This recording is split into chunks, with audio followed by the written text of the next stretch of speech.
Bonjour la team, j'espère que vous allez bien aujourd'hui les amis. Je vous propose une vidéo réaction à chaud du 4e épisode de la série Vinland Saga saison 2. Alors oui, j'ai quasiment une semaine de retard, mais j'en profite pour vous demander, est-ce que vous voulez les vidéos réaction à chaud le jour même de la sortie du nouvel épisode, ou est-ce que vous voulez que j'attende quelques jours?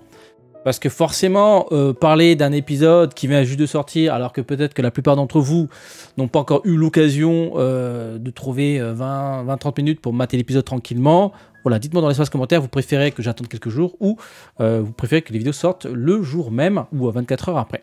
Bon, comme d'habitude les amis, avant de commencer la VOD, un petit pouce bleu. Si vous êtes nouveau, pensez à vous abonner à la chaîne YouTube. Et puis n'hésitez pas également à me suivre sur mes autres réseaux sociaux, dont Twitter. Tous les liens se trouvent dans la description. Alors, pour cette vidéo-là, je vais pas faire une vidéo en deux parties, c'est-à-dire une partie non spoiler et une partie spoiler, parce que pour la partie non spoiler, j'ai pas grand-chose à dire d'intéressant. Je vais plutôt m'attarder sur le contenu de l'épisode 4 qui porte bien son nom, l'éveil. Alors l'éveil de qui? L'éveil de qui? Évidemment, on attendait l'éveil de Thorfinn. Thorfinn qui, lors d'un échange avec celui qui s'appelle le serpent, Ebi, il a retrouvé ses réflexes d'antan. Ses réflexes de guerrier. Alors, ce qui est assez intéressant, c'est qu'il n'avait pas, comment dire, ses réflexes, et même son regard, il n'avait pas retrouvé son esprit de guerrier lorsque, je crois que c'est le blaireau ou le renard qui le tailladait. Je sais plus, c'est l'un des deux là. Et voilà, Ebi, c'est lui là. Et là, face à Ebi, à partir du moment où il a commencé à l'attaquer, là, Thorfinn s'est réveillé. Bim, il s'est réveillé, il a esquivé l'attaque, il a contre-attaqué. On voit pendant une seconde, oui, c'est une petite seconde, dans l'œil du serpent, donc de Ebi, on voit Askeladd. Alors du coup, que faut-il comprendre? Est-ce que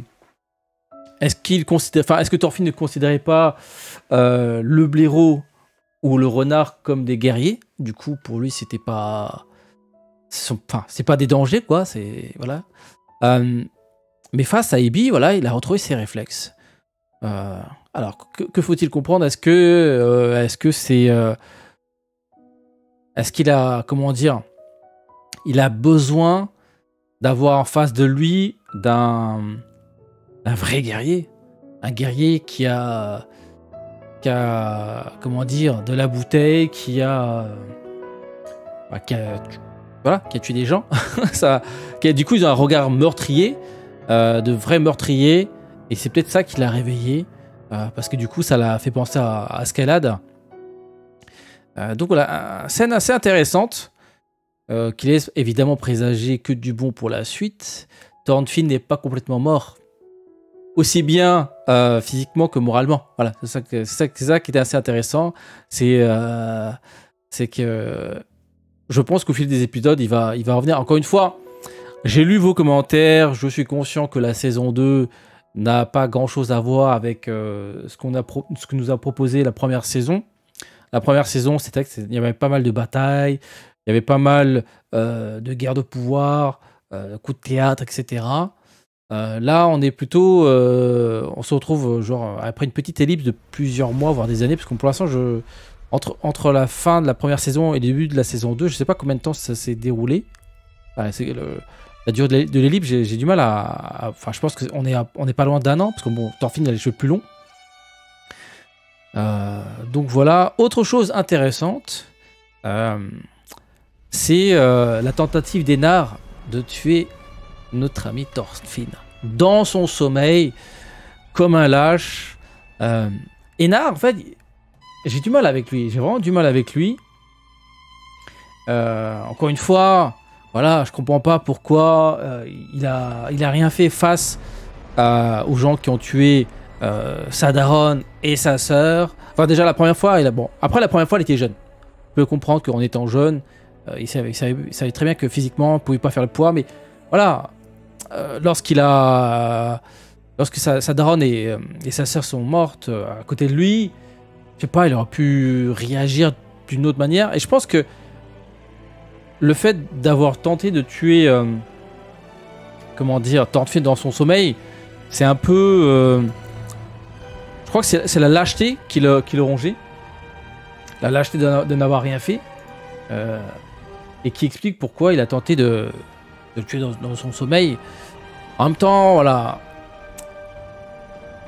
Il a face à lui quelqu'un qui a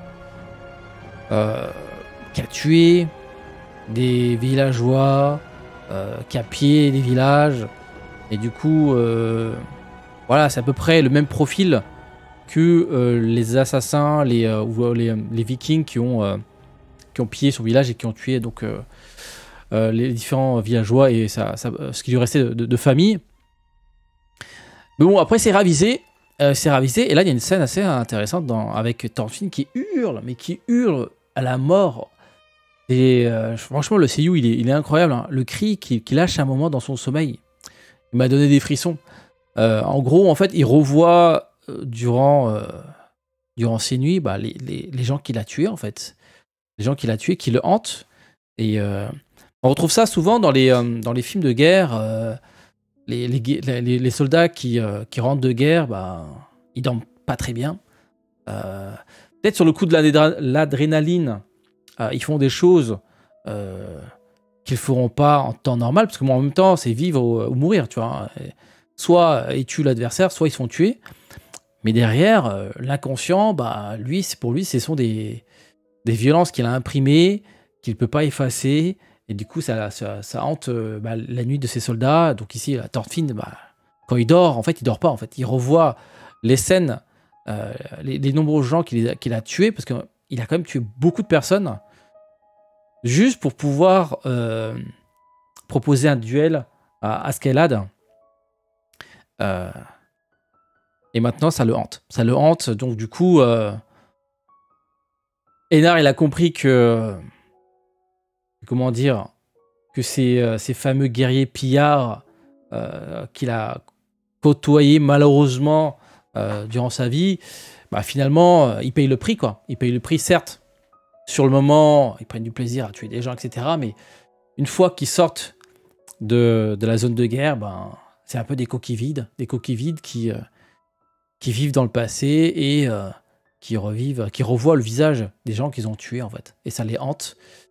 Donc voilà, Thorfinn torturé dans son sommeil.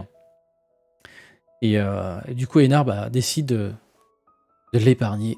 Parce que là, il aurait pu le tuer. Hein. C'est vrai que Thorfinn était vraiment pris dans son cauchemar et que Einar aurait pu l'étrangler dans son sommeil. Bon, j'ai hâte de voir comment leurs relations vont évoluer. J'ai l'impression que Einar, c'est un peu le personnage qui va progressivement réveiller Thorfinn. Alors pas directement, parce qu'encore une fois, Thorfinn, pour l'instant, il s'est réveillé que face à quelqu'un qui lui rappelle Askeladd. Donc Ebi. Mais voilà, c'est un personnage intéressant. Au début, j'étais pas très fan, mais bon, au fur et à mesure, je vois l'intérêt du perso. Il faut un perso, comment dire, qui secoue notre héros. Voilà, qui secoue un peu notre héros. Et puis, à la fin de l'épisode, on retrouve un visage qu'on connaît. On l'attendait, hein. Knut, qui a bien grandi. Donc, normalement, le prochain épisode sera centré sur ce perso. Hâte de voir comment il a évolué et qu'est-ce qu'il fait maintenant. Parce que c'est vrai qu'à la fin de la première saison, en gros, il assistait à la décapitation de son daron. Et derrière, il reprenait... les rênes.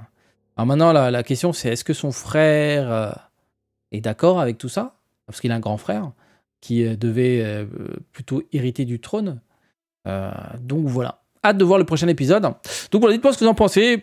Encore une fois, je comprends les gens, enfin même moi, j'étais le premier à dire que ça manque un peu d'action, ça manque un peu... voilà, je voudrais retrouver la première saison. En fait, j'aurais aimé que la deuxième saison soit dans la lignée de la saison 2.